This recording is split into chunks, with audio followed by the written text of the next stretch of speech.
اللہ تعالیٰ نے انسان کو زمین پر اپنا نائب بنا کر بھیجا ہے اور اس زمین کا نظام انسانوں کے ذریعے ہی چلا رہا ہے۔ اللہ پاک نے انسانیت کے رہنمائی کے لیے 1,24,000 انبیاء کو مبعوث کیا اور حضرت محمد صلی اللہ علیہ وآلہ وسلم اللہ کے آخری نبی ہیں جنہوں نے ریاست مدینہ کی بنیاد رکھی، جس کو آپ صلی اللہ علیہ وآلہ وسلم کے وصال کے بعد انہی کے تیار کردہ صحابہ کرام رضی اللہ تعالیٰ عنہ نے آگے بڑھایا۔ یہ نظام خلافت کہلاتا ہے جو انسانی تاریخ کا سب سے پروگریسو ادوار میں سے ایک ہے۔ ابو اسحاق محمد بن ہارون الرشید جو معتصم باللہ کے لقب سے بھی مشہور ہیں، آپ خلافت بنو عباس کے 8ویں خلیفہ اور خلیفہ مامون الرشید کے بھائی تھے۔ انہوں نے ان کو اپنا ولی عہد بھی مقرر کر رکھا تھا۔ مامون الرشید کے انتقال کے بعد ہارون الرشید کے ہاتھ پر بیعت ہوئی۔ آپ 833 عیسوی سے لے کر 842 عیسوی تک 9 برس خلافت کے منصب پر فائز رہے۔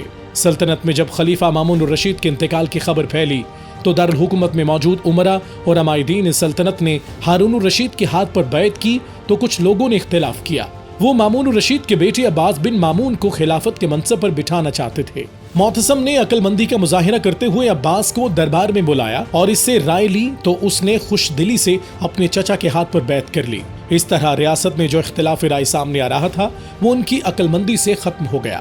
معتصم باللہ نے اپنے بھائی مامون الرشید کے انداز حکومت کو برقرار رکھا، تاہم وہ اتنے پڑھے لکھے نہیں تھے۔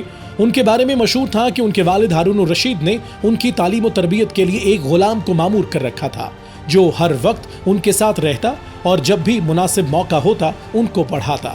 اتفاق سے جب اس کا انتقال ہو گیا تو ہارون الرشید نے کہا کہ تمہارے استاد فوت ہو گئے، اب کیا ارادہ ہے؟ تو معتصم باللہ نے کہا کہ چلو کتاب کے جھنجٹ سے چھوٹ گیا۔ معتصم اگرچہ کم تعلیم یافتہ تھے لیکن انہوں نے شاہی خاندان اور علماء کی صحبت میں پرورش پائی تھی اور ہارون کے زمانے کے علمی مباحثے براہ راست دیکھے تھے، اس لیے ان کی معلومات بہت وسیع تھیں۔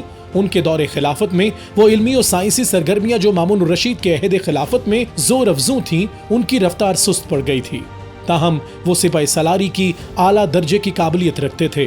انہوں نے فوجی نظام کو ترقی دی جس کی بدولت ان کے دور خلافت میں خوب فتوحات ہوئیں۔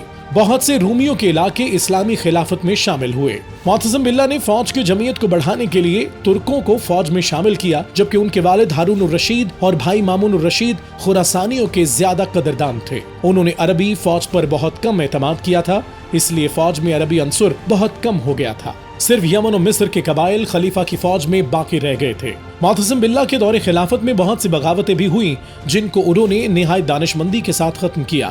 وہ ترکوں میں جنگ جوئی کے اوصاف کی وجہ سے ان کو پسند کرتے تھے اور انہوں نے انہی کے ذریعے ان بغاوتوں کو کچلا تھا۔ معتصم تعمیرات کے بہت شوقین تھے اور انہوں نے سامرا نام کا ایک پورا شہر بسایا جس کی تعمیر 844 میں ہوئی اور اسی سال ہارون الرشید کا دارالخلافہ بغداد کی بجائے سامرا بن گیا۔ اسی شہر میں حضرت امام علی نقی علیہ السلام اور حضرت حسن عسکری علیہ السلام جیسی عظیم ہستیوں کے مزارات بھی ہیں۔ اس بات میں کوئی شک نہیں، خلافت انسانی تاریخ کا سنہری دور تھا جس میں مسلمان ریاست 3 بر اعظموں تک پھیلی اور دین اسلام دنیا کے ہر چپے تک پھیلا۔ یہ اسی دین کی معراج تھی جس کے حکمرانوں نے پوری دنیا میں خلافت نافذ کر کے تمام انسانوں کو برابری کے حقوق دیے۔